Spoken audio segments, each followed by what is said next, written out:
할렐루야. 하나님의 사랑과 은총이 넘치시길 축원합니다. 오늘 6월 29일 수요일 날 아침입니다. 이 아침에도 하나님이 함께 하시고 동행하시는 축복을 누리시는 여러분 되기를 축원합니다. 어제 이어서 일상과 말씀에 대해서 일상생활 속에서 말씀을 어떻게 적용할 것이냐 하는 분야에 대해서 말씀을 드리고 있습니다. 월요일날 말씀드렸던 것처럼 다른 사람에 대해서 이야기를 하는 것, 듣는 태도, 그리고 또한 말하는 것, 분노하는 것, 이런 분야에 대해서 성경이 우리들에게 가르쳐주고 있는데, 이런 부분에 대해서 오늘 야고보서 1장 21절 말씀 속에서 야고보 사도는 우리들에게 이렇게 권면하고 있죠. 그러므로 더러움과 넘치는 악을 모두 버리고 온유한 마음으로 여러분 속에 심어주신 말씀을 받아들여야 합니다. 여러분 마음속에 온유한 마음으로 심어주신 말씀을 받아들여야 됩니다. 이 명령은 바로 버리라 라고 하는 명령과 함께 두 번째는 말씀을 받아들여야 된다 라고 하는 두 가지 명령을 우리들에게 가르쳐주고 있죠. 그래서 이제 이 부분에 대해서 먼저 말씀을 받아들여야 된다 라고 하는 이 말씀을 같이 한번 생각해 볼 필요가 있습니다. 여기 보면은 말씀을 받아들인다 라는 말, 이 받는다 라고 하는 말은 헬라어로는 환영한다 라는 뜻입니다. 하나님의 말씀을 환영한다는 것이죠. 우리가 주일날 설교 말씀을 듣습니다. 그리고 그 설교 말씀을 환영하며 받아들이죠. 왜냐하면 그 말씀 속에는 희망이 있고 꿈이 있습니다. 치유가 있습니다. 회복이 있습니다. 그런데 어떤 사람이 우리들과 얘기를 하면서 계속해서 우리들을 정죄하고 또 우리들을 비판하고 비난하면은 그 말씀을 받아들일까요? 거부하겠죠. 받아들일 수가 없죠.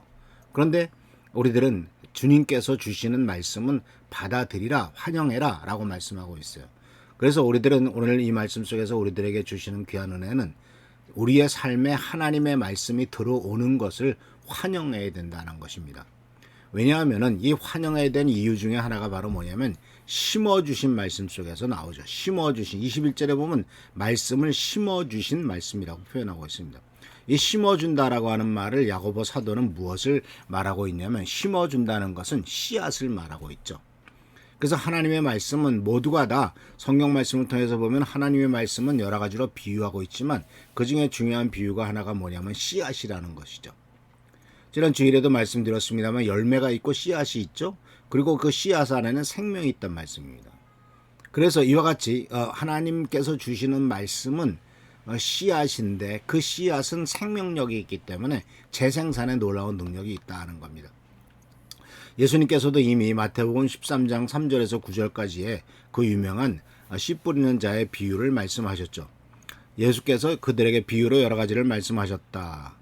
이렇게 말씀하셨죠. 보아라, 씨를 뿌리는 자가 씨 뿌리러 나갔다. 그가 씨를 뿌리는데 덜어는 길가에 떨어지니 새들이 와서 그것을 쪼아 먹었다. 또 덜어는 흙이 많지 않은 돌짝밭에 떨어지니 흙이 깊지 않아서 싹은 곧 났지만 해가 뜨자 타버리고 뿌리가 없어서 말라버렸다. 또 덜어는 가시덤불에 떨어지니 가시덤불이 자라서 그 기운을 막았다. 그러나 덜어는 좋은 땅에 떨어져서 열매를 맺었는데 어떤 것은 100배가 되고 어떤 것은 60배가 되고 어떤 것은 30배가 되었다. 귀 있는 사람은 들어라. 아주 유명한 말씀이죠. 네 가지의 밭을 얘기를 하지 않습니까? 씨를 뿌리는데 네 가지 밭. 물론 이 씨 뿌리는 자의 비유는 우리나라에서 씨 뿌리는 거하고는 다르죠. 왜냐하면 우리나라에서는 고랑을 파고 이랑을 만들어서 그 가운데 씨를 뿌릴 준비를 다 해놓고 씨를 뿌리고 난 다음에 잘 덮어주지 않습니까? 그렇기 때문에 씨가 헛되로 떨어지지 않도록 하죠. 그리고 씨 뿌리기 전에는 돌짝밭에 돌을 다 걷어내야 되고 또 잡초도 걷어내야 되고 가시떨기도 걷어내고 그리고 굳은 땅은 쇠사로 하든지 아니면 갈든지 해가지고 부드러운 땅을 만든 다음에 거기에다 씨를 뿌리지, 여기 있는 것처럼 길가 같은 데다가 돌짝밭에다가 또는 가시덤불이 있는 데다가 씨를 뿌리는 사람은 없습니다. 근데 이 말씀은 상당히 상징적인 것이죠. 이것은 마음밭을 얘기하는 건 아니겠습니까? 우리의 마음밭이 바로 길가같이 굳어진 마음밭이냐, 아니면은 돌짝밭같이 돌이 많아서 많은 그 부정적인 것들, 과거의 상처들, 아픔이 많아서 씨가 흙이 깊지 않아서 싹은 나지만 곧 말라버리는 것이 아닌가, 아니면은 가시덤불같이 세상의 욕심들이 계속 내 삶을 파고들므로 말미암아 그 말씀이 살아지 못하게 하는 것이 아닌가, 이렇게 말씀을 통해서 우리에게 가르쳐 주는데, 이것을 통해서 우리가 무엇을 깨닫게 되냐면 씨앗은 생명이 있는데 문제는 씨앗이 아니라 밭이 문제다. 그 씨앗을 받아들일 밭이 문제다. 그래서 야고보 사도는 너희는 하나님의 말씀을 환영하면서 받아들이라 이렇게 말씀하고 있는 것이죠.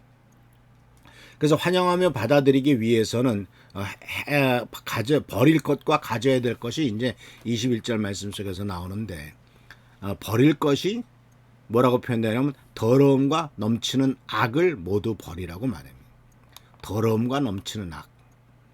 그래서 우리는 알다시피 씨앗을 뿌리기 전에는 잡초를 먼저 제거해야 되죠. 더러움으로 번역된 말은 사실 헬라어 원어에서는 이 귀지를 말해요. 귀 속에 있는 귀지. 그래서 귀지를 파야만 소리가 잘 들릴 거 아닙니까? 그래서 여러분의 삶에, 우리의 삶에 죄악이 있을 때 그 죄악은 하나님의 말씀을 듣는 것을 막아요. 귀 속에 귀지가 가득 차 있다면 잘 안 들리겠죠. 그것을 파내야만 잘 들리겠죠. 마찬가지예요. 이 더러움은 바로 하나님의 말씀을 듣는 것을 방해한다. 우리들의 삶에 죄악이 있고 해결되지 못한 죄악이 있으면 이 죄악은 하나님의 말씀을 듣는 것을 막죠. 우리의 마음에 하나님의 말씀이 들어오는 것을 막아요. 더러움 때문에, 세상의 욕심 때문에 하나님 말씀보다는 세상 말에 더 귀를 기울이게 되고 세상에서 성공하는 길, 세상에서 돈 버는 길을 더 중요하게 여기게 되더라 하는 것이죠. 돈 몇 푼이 하나님 말씀 듣는 것보다 더 중요해요. 돈이 주님께 예배를 드린 것보다 더 중요해요. 그렇게 된 것은 바로 뭡니까? 바로 이 더러움 때문에, 세상에 대한 욕심 때문에 귀를 막아버려서 하나님의 말씀보다는 세상 것을 찾아가게 만들더라 하는 겁니다. 근데 안타까운 것은 그런 일들이 반복되다 보면은 아주 그게 당연한 일이 돼버리죠. 돈 많이 준다고 하면 뭐 주일날 예배나 하나님 앞에 예배 드리는 것은 두 번째 문제입니다. 그거 별로 중요하지 않아요. 당장 나에게 얼마가 생기는 게 중요하죠.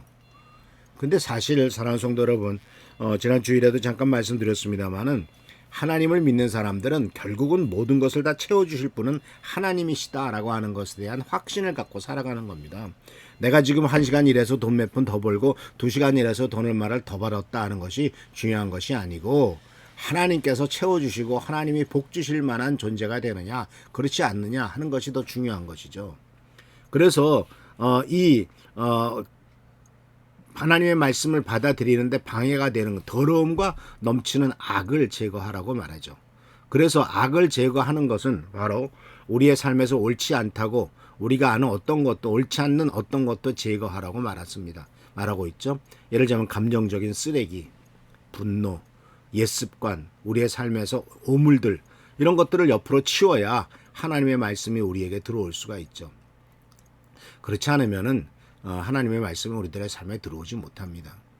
그래서 다른 성도 여러분, 어떻게 하면 이 버릴 수가 있을까요? 결국은 요한일서 1장 9절 말씀으로 돌아가죠.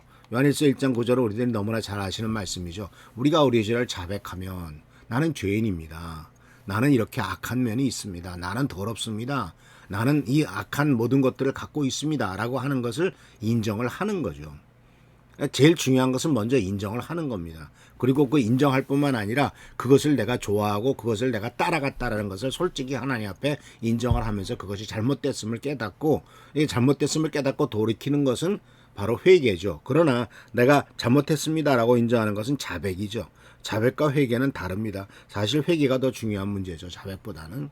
자백하면서도 다시 과거로 돌아간다면 그건 회개하지 않은 거죠. 그래서 하는 성도 여러분, 이 자백하고 회개함으로써 더러움과 넘치는 악을 모두 버릴 때, 이것을 버릴 때 바로 하나님께서 주시는 말씀을 받아들일 수가 있고요. 또 말씀을 온유한 마음으로 받아들이라고 얘기했지 않습니까? 이 온유한 마음이라고 하는 것은 하나님의 말씀, 하나님의 가르침을 받을 수 있는 마음이에요. 겸손함입니다. 그리고 기꺼이 변화되기를 원하는 마음이고 열린 마음이에요. 이 열린 마음에는 항상 하나님의 말씀을 받아들일 준비가 되어 있습니다. 그러나 닫힌 마음에는 자기가 아는 것이 최고라고 생각합니다. 나이가 들어갈수록 점점점 마음이 닫아지죠. 왜냐하면 자기가 지금까지 경험했던 것이 최고인 것이냐 생각하니까. 그렇지 않죠. 그래서 하나님께서는 하나님께 우리들이 고백을 해야 될 것은 하나님께서 나의 삶에서 당신이 행할 필요가 있는 것을 행하십시오 라고 이렇게 순종하는 거죠. 그래서 하나님이 우리를 하나님이 주시는 축복을 받기를 원한다면 먼저 말씀을 가져드리고 그리고 말씀을 순종하고 받아들여야 된다라는 것을 우리들에게 가르쳐주고 있습니다. 그래서 첫 번째는 말씀을 받으라 하는 말씀입니다. 이제 내일은 이 말씀을 받는 것에 대해서 어떻게 행할 것이냐 하는 부분에 대해서 같이 생각해 보도록 하겠습니다. 기도합니다. 좋으신 주님 은혜를 감사합니다. 주께서 우리들에게 말씀을 받으라고 명령하십니다. 기쁜 마음으로 받아들이도록 도와주시고 우리 마음속에는 더러운 생각과 모든 악을 벗어버리고 그리하여 준비되어서 하나님의 귀한 말씀을 받아들이도록 주여 축복하여 주옵소서. 오늘도 함께 하시고 도와주신 것을 감사하고 예수 그리스도의 이름으로 축복하며 간절히 기도하옵나이다. 아멘. 오늘도 주께서 함께 하시며 축복하시는 귀한 은총과 은혜가 넘치시기를 축원합니다. 교회와 나라 민족을 위해서 또 우리 최성규 장로님, 한은조 선생님, 또 우리 이미자 권사님 치유를 위해서 또 박순려 집사님의 나머지 경제적인 문제를 위해서 또 다른 성도님들의 여러 가지 부족한 것들이 다 채워지시도록 또 기도하는 것들 원하는 것들 이루어지도록 위해서 기도하는 우리 귀한 성도들 되시길 축원합니다. 할렐루야 축복합니다.